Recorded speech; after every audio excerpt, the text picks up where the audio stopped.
एक वृत्त के परिगत एक चतुर्भुज ABCD खींचा गया है, ये आकृति आप देख सकते हैं और हमें सिद्ध करना है ये। तो यहां पर किस प्रॉपर्टी का यूज हम करेंगे ये आप ढंग से सुनिए। वैसे मैं पहले से ही काफ़ी ये बता चुका हूं आपको पिछले क्वेश्चंस में कि अगर हमारे पास कोई वृत्त है और इसके बाहर एक बिंदु है, ये कोई पॉइंट है, और इससे हम इस वृत्त पर जब हम स्पर्श रेखाएं खींचते हैं, एक ये है और एक ये है, तो ये स्पर्श रेखाएं बराबर होती हैं। तो अगर ये A और ये B है तो ध्यान रखना PA और PB बराबर होते हैं।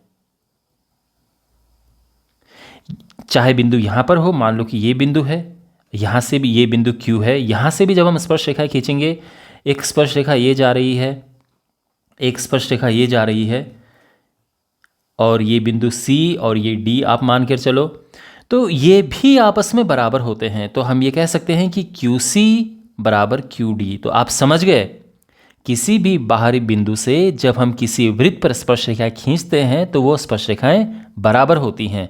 इस प्रॉपर्टी का हम यूज करेंगे इस क्वेश्चन को सॉल्व करने में। तो अब आप इस फिगर को देखिए, यहां पर A बिंदु से जब हम स्पर्श रेखा खींच रहे हैं तो AP एक स्पर्श रेखा है, AS एक स्पर्श रेखा है। तो एक बिंदु से जब हम इस वृत्त पर स्पर्श रेखाएं खींच रहे हैं तो ये दोनों बराबर होंगे। क्यों? मैंने अभी आपको प्रॉपर्टी समझाई थी। इसी प्रकार से ये B बिंदु है, इससे जब हम इस वृत्त पर स्पर्श रेखा खींच रहे हैं तो ये PB और मतलब BP और BQ ये आपस में बराबर होंगे। इसी प्रकार से C बिंदु से हम इस वृत्त पर स्पर्श रेखा जब खींचेंगे तो CQ और CR आपस में बराबर होंगे, और D से भी जब हम खींचेंगे स्पर्श रेखाएं तो DR और DS आपस में बराबर होंगे।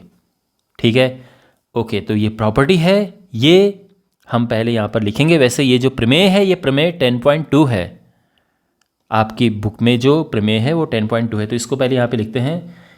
बाह्य बिंदु से वृत्त पर खींची गई स्पर्श रेखाओं की लंबाइयाँ बराबर होती हैं, इसीलिए हम ये कह सकते हैं कि AP बराबर AS, इसके साथ में BP बराबर BQ,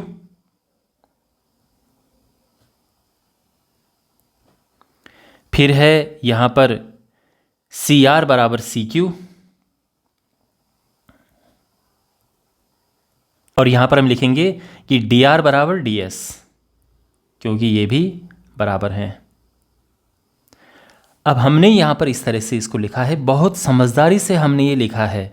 क्यों मैं ये कह रहा हूं, आपको समझ आ जाएगा। पहले इनको प्लस करेंगे हम, तो जोड़ने पर हमें क्या मिलेगा,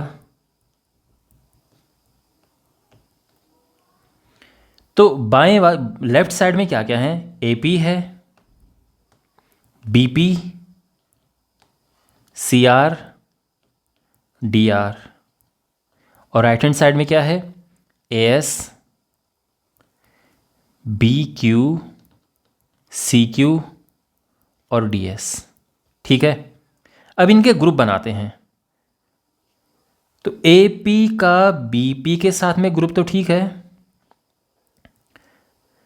CR का DR के साथ में ग्रुप ठीक है, यहां पर जो AS है उसको हम लेंगे DS के साथ में, और BQ जो है उसको लेते हैं CQ के साथ में।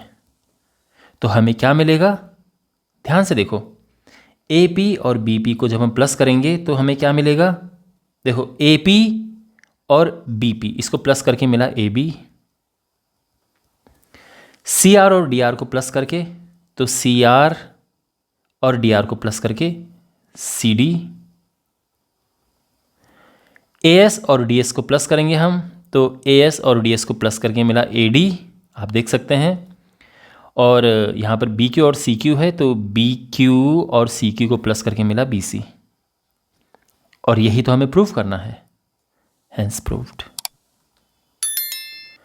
तो यहां पर मैं क्या कह रहा था, देखो अगर आप यहां पर AP बराबर AS लिखें ठीक है, लेकिन यहां पर BP बराबर BQ की जगह पे BQ बराबर BP लिख दें तो बात तो वही है, यानी पी बी बराबर बी क्यू है तो बी क्यू बराबर बी पी होगा।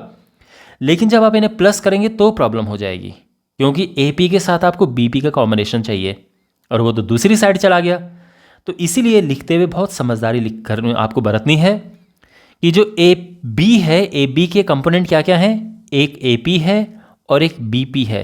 तो ध्यान रहे कि वो दोनों बाईं साइड में हों, मतलब एक ही साइड में हों। इसी प्रकार से जो सी डी है उसका कंपोनेंट क्या है, एक ये और एक ये, यानी एक सी आर और एक डी आर।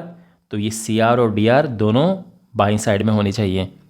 और अब देखो ए डी के कंपोनेंट क्या हैं, ए डी के कंपोनेंट हैं ए एस है और डी एस है। तो ए एस और डी एस दोनों राइट हैंड साइड में हैं। और बी सी के कंपोनेंट हैं बी क्यू और सी क्यू, आप देख सकते हैं ये दोनों राइट हैंड साइड में। तो ये इसीलिए ये बहुत ही समझदारी से परफेक्टली यहाँ पर लिखा गया है। ओके, आई होप आपको मेरी बात समझ आ गई होगी और ये क्वेश्चन भी आपको अच्छे से समझ आ गया होगा।